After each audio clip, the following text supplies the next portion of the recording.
से जुड़ी बड़ी खबर आपको बता दें, वक्फ को लेकर जो आरजेडी एमएलसी शोएब ने बयान दिया है वो लगातार राजनीतिक तूल पकड़ता जा रहा है। देखा जा रहा है कि तेजस्वी पर सवाल उठाए जा रहे हैं कि अगर गलती से वो मुख्यमंत्री बन भी गए तो वो कैसे बने हुए बिल को फाड़ के फेंक सकते हैं। इस मामले में रविशंकर प्रसाद ने जो है बड़ा बयान दिया है। इस मामले में ज्यादा अपडेट के साथ मेरे साथ जुड़ रहे हैं कैपिटल टीवी के executive editor Rajiv Singh ji. Sir, लगातार ये मामला जो है तूल पकड़ता जा रहा है कि आखिर कैसे तेजस्वी बने हुए बिल को फेंक सकते हैं।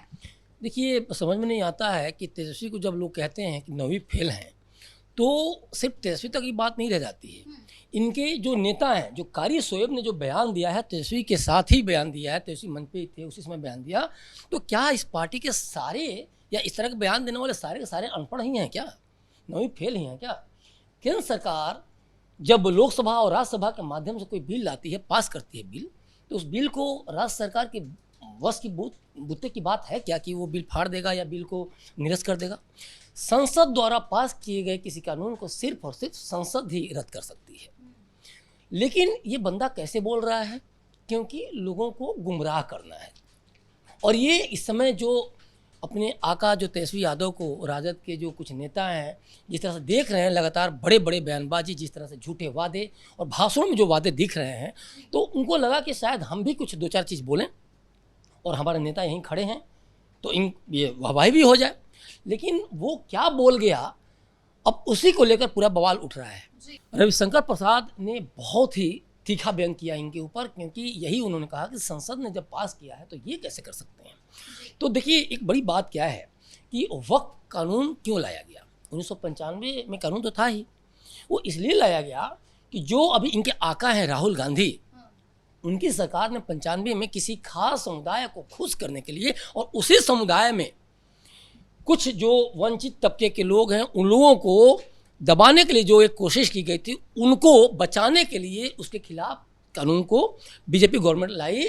और इसमें इस बात का प्रावधान किया गया कि जो महिलाएं अब तक इसका पार्ट नहीं थी उनको भी कहीं ना कहीं इसका हिस्सेदार बनाया गया, ताकि विधवाओं को, जो बच्चों को जो ज़मीन से लेके या जो उनके अधिकार थे जो छीने गए थे, वो कम से कम महफूज रहें।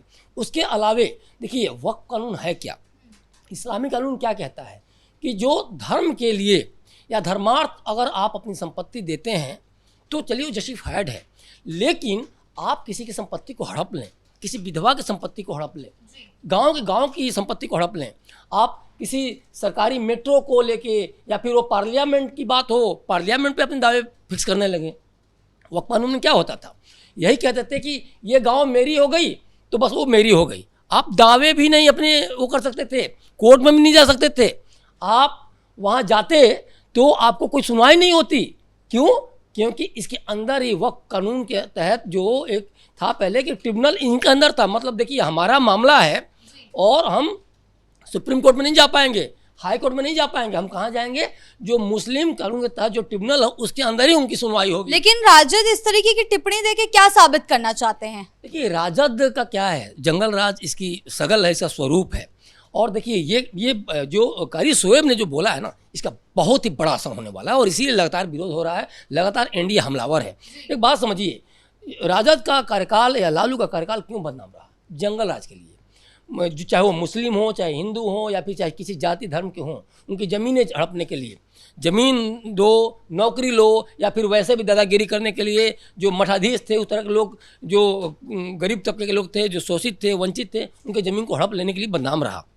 उसके बाद जंगल राज में जो लोगों की इज्जत प्रतिष्ठा भी सुरक्षित नहीं रही, किडनैपिंग वगैरह तमाम तरह की जो हुए, जो कारस्तानियाँ लोग की गई, जो कारगुजारियाँ लोगों ने की, इसके लिए जंगल राज बदनाम रहा।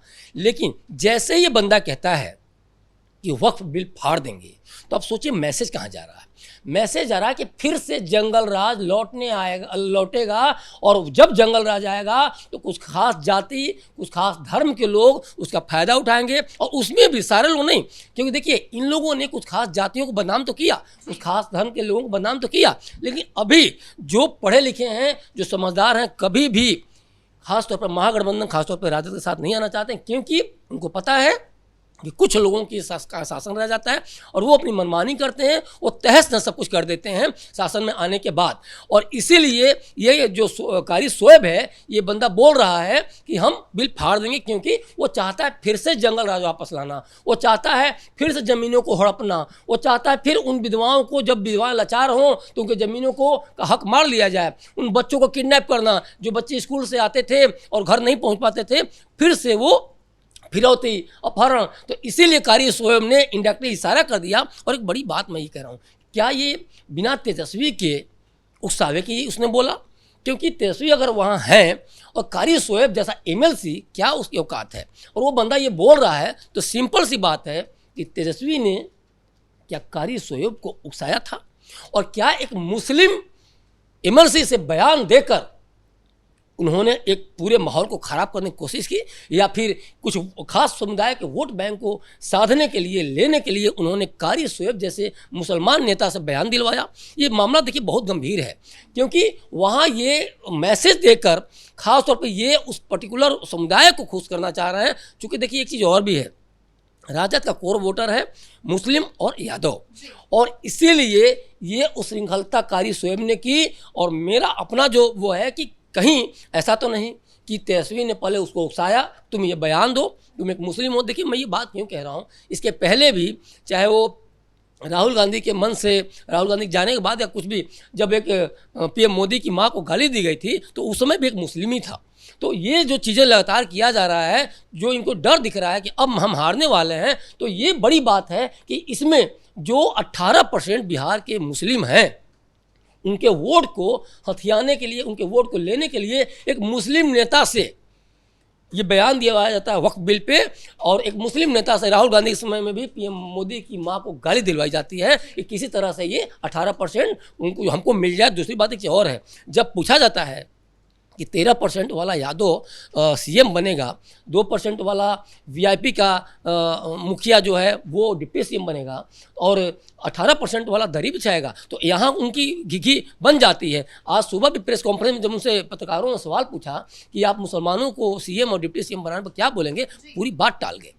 जब नौकरियों पर सवाल किया गया, पूरी बात टल, कुछ भी उन्होंने जवाब नहीं दिया। तो लगातार तेजस्वी जो काम ये कर रहे हैं, चाहे वो बरगलाने के लिए, चाहे गलत मैसेज देने के लिए, उकसाने के लिए अपने नेताओं को, तो ये लगातार इनकी हार की तरफ, इनकी हताशा की तरफ खासतौर पर दिखा रहा है। दूसरी एक बात और भी है कि जिस तरह से लालू यादव लगातार गरीब गुर्गों की बात करते रहे, उसी पूरे पैकेज को कहा जाए तो तेजस्वी यादव रीपैकेजिंग कर रहे हैं, और मुसलमानों के माध्यम से, यादवों के माध्यम से, या फिर जिस तरह से आज उन्होंने घोषणा है कि 5 लाख का बीमा देंगे, 50 लाख का बीमा देंगे, और नौकरियों की जो बात की, या फिर अस्थायी नौकरियों की नियुक्तियों की बात की, तो ये सारी चीज़ें लगातार जो कर रहे हैं, वो कहीं ना कहीं ये बता रहा है कि अब वो अलग थलग पड़ गए हैं, न उनके पास मुद्दे हैं, न उनके पास नेता हैं। खासतौर पर भगदड़ तो मची हुई उनके पार्टी में। तो इसीलिए ये कारी शोएब जैसे नेताओं से वक्फ जैसे बिल पे भी वो कर रहे हैं कि चलो, जो कम से कम पढ़े लिखे वो तो वैसे भी वोट नहीं दे रहे हैं, जो बेचारे गरीब हैं, जो अपने हक के बारे में नहीं जानते हैं, जो वादों के उसमें आके गुमराह होकर इनको वोट देने चले जाते हैं, कम से कम हम उन्हें तो गुमराह कर सकें। और इसीलिए कारी शोएब जैसे नेताओं से इस तरह के उल्टे बयान दिए जाते हैं, जानते हुए भी कि आप कुछ नहीं कर सकते हैं। क्योंकि देखिए, गरीबों को उनके अधिकारों का पता नहीं है, रूल रेगुलेशन, संविधान, ये सब नहीं पता है कि क्या है राज्यसभा, क्या लोकसभा, कैसे पारित होता है, कैसे 2/3 बहुमत होनी चाहिए, वगैरह वगैरह। और इसी का ये फ़ायदा उठा करके कि चलो ठीक है, लेकिन अब ये भूल जाते हैं कि ये वक्फ बिल, गरीबों को पता है कि अब हमारी ज़मीन नहीं हड़पी जाती, हमारी ज़मीन नहीं छीनी जाती, और कभी भी वक्फ आकर दावे नहीं कर सकता। तो ये उल्टा दांव पड़ने वाला है, और इसीलिए लगातार एनडीए भी इसको लेकर हमलावर है। जी, बहुत बहुत धन्यवाद आपका इन तमाम जानकारियों के लिए। तो वक्फ को लेकर जो आरजेडी एमएलसी द्वारा बयान दिया गया है, वो लगातार तूल पकड़ता जा रहा है। देखने को मिल रहा है कि किस तरीके की तीखी प्रतिक्रियाएं सामने आ रही है, सोशल मीडिया पर बवाल हुआ पड़ा है, और साथ ही साथ तेजस्वी पर सवाल उठाए जा रहे हैं कि आखिर कैसे वो बने हुए बिल को जो है फेंक देंगे उखाड़ कर, लेकिन आगे चलकर ये तेजस्वी पर कितना भारी पड़ता है, ये देखने वाली बात होगी। इस पर हमारी नजर जो है बनी रहेगी। ब्रेकिंग न्यूज में फिलहाल इतना ही। कैमरा पर्सन कुणाल के साथ मैं शिवानी रतूड़ी, कैपिटल टीवी बिहार।